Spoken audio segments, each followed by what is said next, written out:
যে দাদু ভাইয়েরা, আমি আজকে তোমাদের স্কুলের স্যারকে রাস্তায় পেয়েছিলাম, আর তিনি তোমাদের পড়ালেখার ব্যাপারে যা বললেন তা শুনে আমার মনটা ভীষণ খারাপ হলো। কেন দাদু ভাই, কি হয়েছে? কেন জানো না কি হয়েছে? তোমরা যে লেখাপড়ায় অমনোযোগী সেই বিষয়েই বললেন তিনি।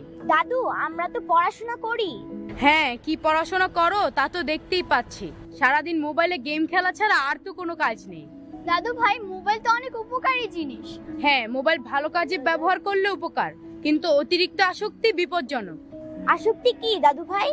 এই যে তোমরা পড়ালেখায় মনোযোগী না হয়ে মোবাইল গেমে বেশি আগ্রহী, সেটাই হলো আসক্তি। মোবাইলে বেশি আসক্তি হলে কি সমস্যা হবে আমাদের দাদু ভাই? পড়ালেখায় অমনোযোগী হলে কি হবে? তোমরা পরীক্ষার রেজাল্ট ভালো করতে পারবে না, আর এরকম চলতে থাকলে তোমরা আগামীর ভবিষ্যতে পরিণত হতে পারবে না। আগামীর ভবিষ্যৎ কি দাদু ভাই? আগামীর ভবিষ্যৎ হলো এই যে তোমরা এখন ছোট, কিন্তু একদিন বড় হয়ে লেখাপড়া করে বড় বড় পদে চাকরি করবে এবং দেশকে চালাবে। এজন্য শিশুদের বলে আগামীর ভবিষ্যৎ। তাহলে তো আমাদের অনেক দায়িত্ব। আমরা মনোযোগ দিয়ে লেখাপড়া করব দাদু। হ্যাঁ দাদু, আমরা আর কখনো অযথা মোবাইল দেখে সময় নষ্ট করব না।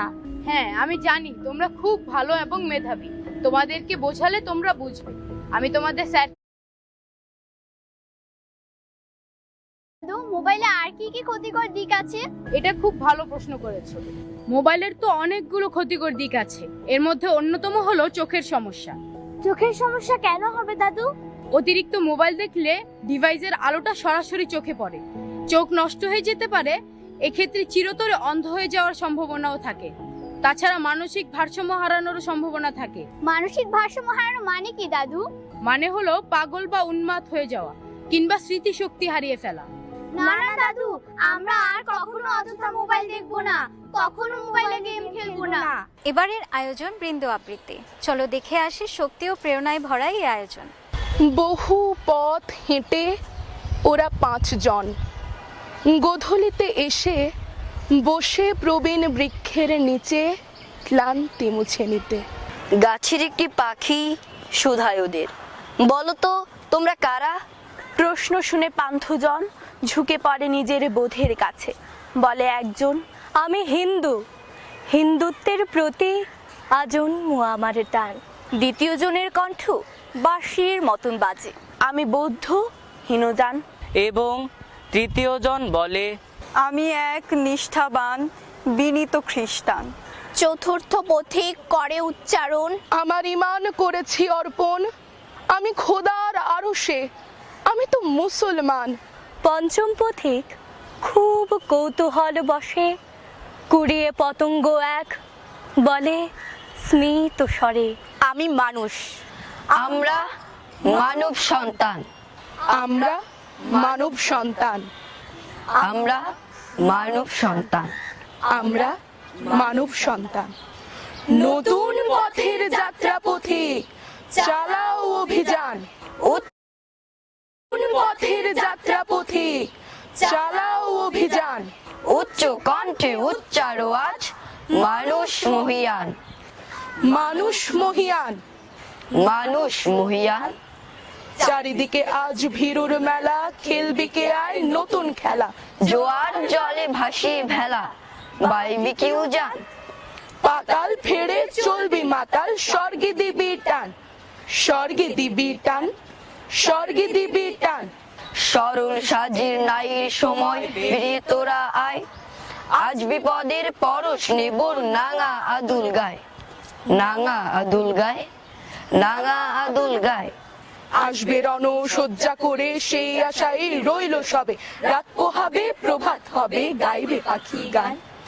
আই বেরিয়ে সেই প্রভাতে ধরবি যারা তান, ধরবি যারা তান, ধরবি যারা তান।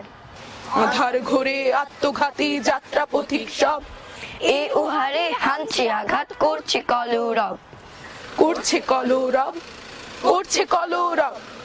অভিযানে বীর সেনা দল জ্বালাও মশাল, চল আগে চল, কুচকাও আজে বাজাও মাদল, গাও প্রভাতের গান।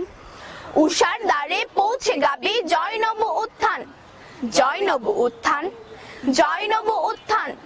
মানুষ মহিয়ান, মানুষ মহিয়ান, মানুষ মহিয়ান, মানুষ মহিয়ান।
দেখতে দেখতে আমরা অনুষ্ঠানের একদম শেষ প্রান্তে চলে এসেছি। সবাই ভালো থাকবে, সুস্থ থাকবে। আগামী অনুষ্ঠান দেখার আমন্ত্রণ